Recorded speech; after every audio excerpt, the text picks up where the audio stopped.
পুলিশি তৎপরতায় আমি সত্যিই অবাক যে কোনো গতকালকে আমরা আলোচনা করছিলাম যে এসআইআর এর শুনানির সময় সেখানে কোনো পুলিশ নেই, এখানে এক মানুষ সমান ব্যারিকেড। তো ফলে এই যে পুলিশি অতি তৎপরতা, অতি সক্রিয়তা, আমি বলছি এই পুলিশকে কিন্তু সেই তৎপরতা দেখা যায়নি যখন বেলডাঙ্গায় একেবারে খোলাখুলি পুলিশের সামনে একেবারে তাণ্ডব চলেছে, সেই পুলিশকে আজকে এতটা সক্রিয়তা দেখা গেল। আমি বলছি এর যদি সিকিভাগ সেদিন থাকতো, এই হিংসার ছবিটা সেদিন 30 ঘন্টা ধরে দেখা যেত না। কৃষাণু মিত্র, সক্রিয়তা নয়, আমাদের কর্মীদের বাড়ি থেকে টেনে তুলে নিয়ে যাওয়া হয়েছে, মধ্যরাতে বাড়ি থেকে টেনে তুলে নিয়ে যাওয়া হয়েছে, ভোর রাতে বাড়ি থেকে টেনে তুলে নিয়ে যাওয়া হয়েছে, এবং আমার বাড়ির সামনে চারিদিকে ঘেরাও করা ছিল। আমি বাড়ির পেছন দিক দিয়ে অন্যের বাড়ির ওপর দিয়ে অন্য রাস্তা দিয়ে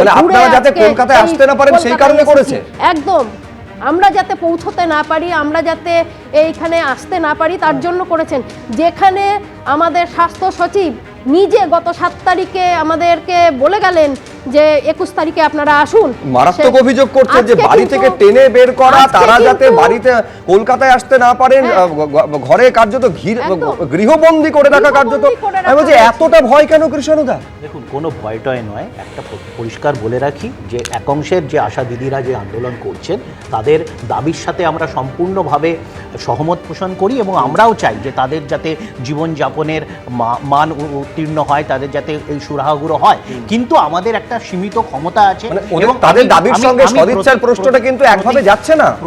তার মানে তো এটা নয় যে কারোর গণতান্ত্রিক অধিকারকে হত্যা করা হবে। একজন প্রতিনিধি আলোচনা করছেন, তাদেরকে সেই স্বাস্থ্য ভবনের যে আগেকার যে দাবি ছিল এবং যার জন্য তাদেরকে ডাকা হয়েছিল সেইটাতে তাদের কথাবার্তা শোনার জন্য খুব মানবিক দৃষ্টিকোণ থেকে স্বাস্থ্য দপ্তর, সেটা তো প্রশ্ন যে তাদের আলোচনার জন্য ডাকা হলো কিন্তু পুলিশ দিয়ে আটকে দেওয়া হলো। মধুজা সেন রায়, আমার প্রথম কথা হচ্ছে যে হ্যাঁ, একদম ঠিক কথা বলেছে, কেন্দ্রের সরকার টাকা দেয় না, NHM বরাদ্দ বাড়ায় না, আমরা জানি। আমরা এটাও জানি তার সাথে যে 3,500 টাকা দেবে বলেছিল ইনসেন্টিভের জন্য, বলেছিল 1,500 টাকা বাড়াবে, সেই 1,500 টাকা কেন্দ্রের সরকার এখনো পর্যন্ত বাড়ায়নি।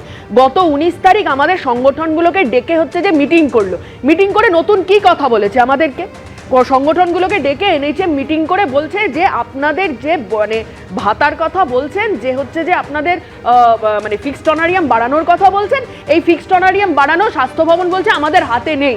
তাহলে আজকের দিনে দাঁড়িয়ে কেন হচ্ছে আমাদের রাজ্যের মুখ্যমন্ত্রী, আমাদের রাজ্যের স্বাস্থ্যমন্ত্রী, উল্টে আমরা স্বাস্থ্য প্রতিমন্ত্রীকে দেখছি গতকাল বলছে এত। আমি একবার তোমাকে মধুজা থামাচ্ছি, সরাসরি এই মুহূর্তে স্বাস্থ্য ভবনের সামনে আশা কর্মীরা কি বলছেন দেখবো।